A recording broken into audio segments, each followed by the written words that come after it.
Diversidad en Onda es el espacio joven de Radio Forum Andalucía, producido por Forum Andalucía y financiado por la obra social La Caixa, en el proyecto La Educación como pilar de la convivencia intercultural. Queremos promover la inclusión y el respeto hacia la diversidad étnica y cultural. A través de clips de vida y reflexiones, exploramos las diferentes realidades que conviven en nuestro mundo de la mano de nuestros jóvenes. Diversidad en Onda traerá algunas herramientas que te puedan ayudar a entender la diversidad y la multiculturalidad, la comida, el baile, la música, el arte y la cultura, entre otras cosas.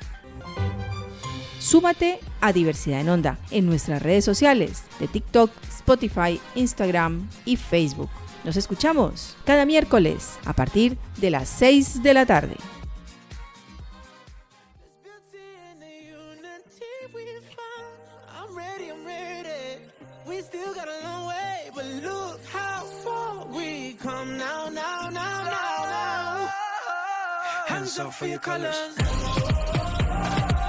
Aunque tú y yo no seamos del mismo lugar. One hand, two hands, mira calar, yeah. Put your hands up. Aunque tú y yo no seamos del mismo lugar. Aquí voy, la rumba comenzó. Hands up for your colors. Sube la mano, Maluma, baby. En Diversidad en Onda hemos tocado muchísimos de los aspectos de vida que nos permiten conocer, más bien, convivir en diferencia. Y la diferencia también la hace la religión. ¿De qué forma y manera? La religión ya la hemos tocado, de cómo nos podemos encontrar en espiritualidades, en cómo podemos convivir con diferentes espiritualidades. Y ahora, en particular, me gustaría saber de nuestros invitados de hoy. Estamos con Sebas, con Chema y con Marina. Me gustaría saber si consideran que hay mitos en la religión, algunas enseñanzas, creencias que nos limitan para vivir la sexualidad y mucho más en el momento de encontrarse con otro tipo de visión de la sexualidad en la otra religión. Es decir, dos religiones se pueden convivir en sexualidad. Pues partiendo de la base que la religión es un conjunto de valores claramente marcados a raíz de unas creencias, yo creería que ciertamente hay muchos mitos, muchas líneas rojas y muchos prohibidos frente de la religión a una libertad realmente libre. Siento que muchas veces la religión pone unos altos respecto a hasta aquí puedes llegar si realmente eres de esta religión. Ahora, si dos religiones pueden convivir, creería que sí. Complicado, creo que con sus matices, con sus sobrevenires, pero se puede. Pero hasta qué punto se está dispuesto a ceder, a entender al otro, porque tiene también otro grupo de creencias y valores que los míos, ahí está el punto. Pero creo que es posible en la diferencia. Yo siempre soy creyente que en la diferencia se puede construir en cualquier tipo de situación, pero ciertamente es complicado y ciertamente nos marca unas líneas rojas y unos prohibidos. Y unos compromisos, o más bien unos acercamientos y unos convenios, ¿no? Digámoslo así. Tal cual. Chema. A ver, yo no puedo aportar lo mismo que puede aportar Sebas, en el sentido de que no he tenido la oportunidad de estar inmerso en dos culturas diferentes. Lo que sí creo es que hay mitos que son comunes a todas las culturas y que son propios del machismo imperante, que creo que eso también es importante sacarlo a la palestra. ¿Pero crees que la religión afecta a la sexualidad? Para, digamos, ya que tú no has pertenecido a dos culturas diferentes, pero sí posiblemente hayas encontrado parejas o no, parejas sexuales que hubiesen pertenecido a otra religión. No necesariamente que sea de otro país, pero sí en un mismo país conviven muchas religiones. Yo lo que creo es que las religiones, por lo general, suponen un cortapisa y como dice Seba, una serie de limitaciones a vivir con plenitud toda la sexualidad. Y eso creo que es común a todas las religiones. Sí, ¿cuáles mitos, Marina, por ejemplo, de manera más descriptiva? en las religiones que nos pueden limitar el vivir o experimentar la sexualidad al 100%. Creo que un gran número de religiones, no voy a decir todas realmente, pero un gran número de religiones, no de espiritualidades, sino de religiones, que creo que es el tema más nuclear, tienen un gran núcleo en común, y es que finalmente se dotan de una serie de explicaciones, creencias y por lo tanto mandatos muy relacionados con la creación de familias heterosexuales, nucleares, con sus diferenciaciones en cuanto a cuántas mujeres o hombres pueden participar, pero sí que está muy enfocado en cómo vamos a organizar la reproducción, y esa va a estar, y los afectos y el sexo, y que todo va a girar muy en torno a el modelo de familia que vamos a tener, ¿no? Es decir, al final las religiones han venido a decirnos qué podemos hacer o qué no podemos hacer en función de cuál es el modelo familiar que queremos promover, ¿no? Y eso al final tiene consecuencias para las vidas sexuales de las personas, incluso entre las personas que no somos creyentes también interiorizamos esos mitos, esas creencias, ¿no? Podemos hablar, por ejemplo, del mito relacionado con la virginidad, es decir, pensar, porque la virginidad, si tú buscas lo que significa en la RAE, al final estamos hablando de pureza, ¿no? Es decir, de relacionar la sexualidad como un algo que tú pierdes la virginidad, pierdes la pureza, que lo podemos tener hasta el día de hoy, ¿no? Es decir, hay mucha gente en internet haciendo vídeos sobre el body count. Según el número de mujeres, de hombres con los que las mujeres han tenido sexo, tendrán más o menos valor. Es decir, una creencia que podría ser religiosa se pasa a esferas que directamente no tendrían por qué ser religiosas, pero el mito está ahí, ¿no? El mito del sobrevalor de la virginidad, en el que evalúan con cuántos hombres deberías o no tener sexo en base a ese valor. Después hay un mito muy fuerte respecto a la diversidad sexual, ¿no? Que al final la sexualidad normal y corriente es una sexualidad heterosexual, y que al final todo lo que sale de ahí puede ser más o menos aceptado, pero no es lo normal, es lo otro, ¿no? Creo que al final la religión tiene el gran problema de que no acepta como una realidad innata del ser humano la diversidad sexual.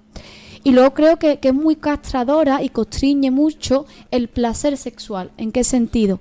En que si al final relacionamos esto pasa mucho, ¿no? Los genitales, sobre todo en las mujeres, con algo asqueroso, algo sucio, algo feo, algo impuro, al final todo lo que tiene que ver con autoconocernos, ver, probar qué pensamos, qué sentimos, cómo responde nuestro cuerpo, es decir, de alguna manera veta la exploración de nuestra corporalidad y el autoconocimiento de nuestra sexualidad, ¿no?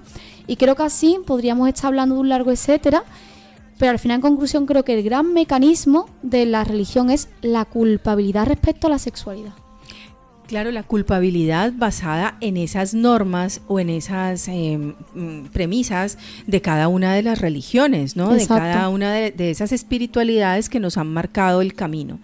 Entonces, para ir un poquito más allá y sobre todo mostrar una parte exagerada de lo que ha sido, de lo que es no la religión, sino también las tradiciones y las costumbres culturales, sí. Por países, sabemos que la ablación, la mutilación genital femenina llega a este punto. Lo que tú estabas hablando de la virginidad comparada con la pureza. ¿Por qué? Porque una de las razones por las cuales se habla a las mujeres, se mutila a las mujeres en el clítoris y se cierra su vagina, se cose, ¿vale? Es precisamente por eso, porque consideran que eso es la pureza en la mujer. Entonces, cuando se llega a esos extremos es cuando debemos poner un límite.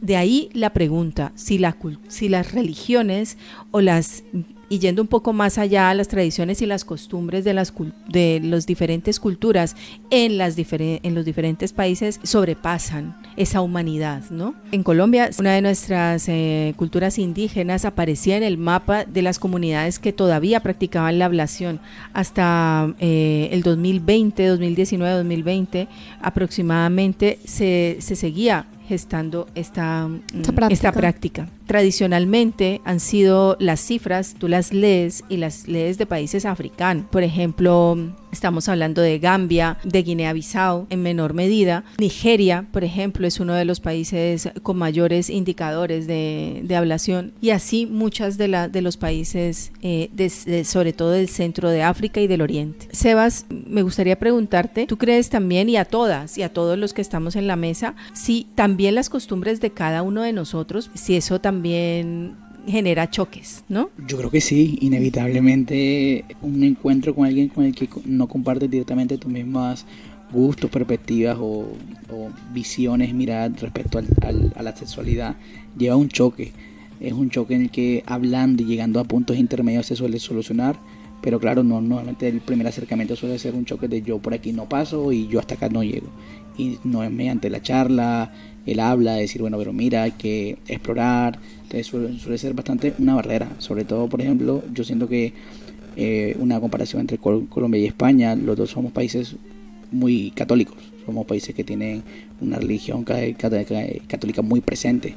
Sin embargo, yo siento que Colombia aún sigue siendo un país mucho menos libre en temas de expresar la diversidad de género, la orientación sexual, la forma en la que vivimos la sexualidad, totalmente diferente a España, aunque siento que todavía siguen, aunque es un país católico en su mayoría, sí considero que es mucho más flexible este tipo de expresiones a comparación de España, y no dejar de lado que, claro, si yo, un colombiano, por ejemplo, no creyente, tuviera un tipo de encuentro sexual con, por ejemplo, una persona musulmana, que puede ser, obviamente va a llegar a un choque. También hay que entender que cada quien tiene las perspectivas de la vida. Ella creo que nos quería mal entrar a juzgar este tipo de cosas, pero bueno, entender que este tipo de cosas tristemente siguen pasando en todo tipo de continentes, de países, en unos mayor o en menor escala, pero que ciertamente terminan fomentando un choque intercultural entre dos personas. A mí me gustaría comentar sobre este tema, me parece muy interesante, porque creo que ya no es solamente, como tú bien decías, las religiones influencian al final, y seamos o no practicantes y nos consideremos o no religiosos, finalmente bebemos de esas costumbres y tradiciones que tenemos arraigadas, ¿no? Que incluso muchas veces la religión se vuelve ley, ¿no? Aquí hasta hace poco ser infiel era ilegal, cuando la infidelidad era un pecado, se convirtió en ley, ¿no? Para que veamos hasta qué punto nos puede atravesar la creencia religiosa, hasta qué punto puede tener peso, ¿no? Yo creo que ya no es solamente la práctica sexual, la diversidad, sino incluso los choques de cómo entendemos la intimidad, es decir, y nuestra corporalidad. ¿Por qué? Porque ahí yo tengo experiencia personal, ¿no? Mi pareja no es español, mi pareja es de Rumanía, allí son católicos ortodoxos, y allí la relación que tienen respecto al cuerpo, la intimidad, la afectividad y la proximidad es muy diferente a la que yo puedo tener, incluso aunque tenga unas ciertas tradiciones ahí, como yo digo, en segundo plano operando, ¿no? Que no me considere católica, pero las tengo ahí, ¿no? Y al final yo creo que eso influencia un poco en cómo vamos a negociar la manera en la que nos expresamos la afectividad y la corporalidad y lo erótico, ¿no? Incluso, ¿qué consideras tu intimidad y qué considero yo intimidad? ¿Qué se cuenta y qué no se cuenta? ¿Hasta dónde puedo llegar? ¿Hasta dónde no se llega? ¿No? Que yo creo que llega incluso hasta cuestiones tan profundas como el cómo se entiende la intimidad en la pareja, incluso. Que no te escucho. Ah, espera, dale aquí. No, que yo creo que con la aportación de los dos, o sea, yo lo que sí, claro, yo tampoco tengo la oportunidad de encontrarme todos los días con una persona que es de una cultura diferente a la mía, convivir con esa persona, por así decirlo. Uh-huh.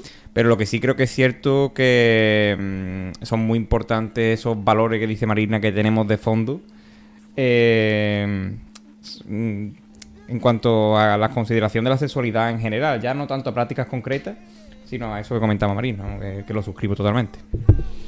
Sí, por ejemplo, podemos ver que en muchas culturas la virginidad sigue siendo, como tú decías, un tema muy importante. En países del Medio Oriente, además de lo que habíamos hablado, de los países africanos, el tema de la pureza como tal y de prácticas tan duras como es la ablación, la homosexualidad para los musulmanes, por ejemplo, como bien refería, se cataloga como una enfermedad o una perversión, ¿no? Castigada, posiblemente hasta con una reclusión, ¿no? Ahí es donde están todas las implicaciones de la religión, y por eso era importante que lo manejáramos y lo expresáramos desde nuestra visión, desde nuestro conocimiento, posiblemente desde la experiencia de cada uno de nosotros, ¿no? Les agradezco que hayan abierto esa sabiduría, porque cada uno de nosotros va albergando y va guardando en el corazón y en sus comportamientos toda esta cultura, este bagaje que nos va dejando no solo el otro, sino también lo que nos dieron nuestros padres, nuestra propia sociedad y esta sociedad cambiante en la que vamos conociéndonos muchas culturas, muchas espiritualidades y muchas tradiciones y costumbres. Muchas gracias. Muchas gracias a ti. Gracias a ti. Un placer. The World Cup is here. Mwah. There's beauty in the unity we found. I'm ready, I'm ready. We still got a long way, but look how far we come now, now, now, now, now. Hands up for your colors. Aunque tú y yo no seamos del mismo lugar. One hand, two hands, mira calar, yeah. Put your hands up. Aunque tú y yo no seamos del mismo lugar. Aquí voy, la rumba comenzó. Hands up for your colors. Sube la mano, Maluma baby. Put your hands up. The World Cup is here. Mwah.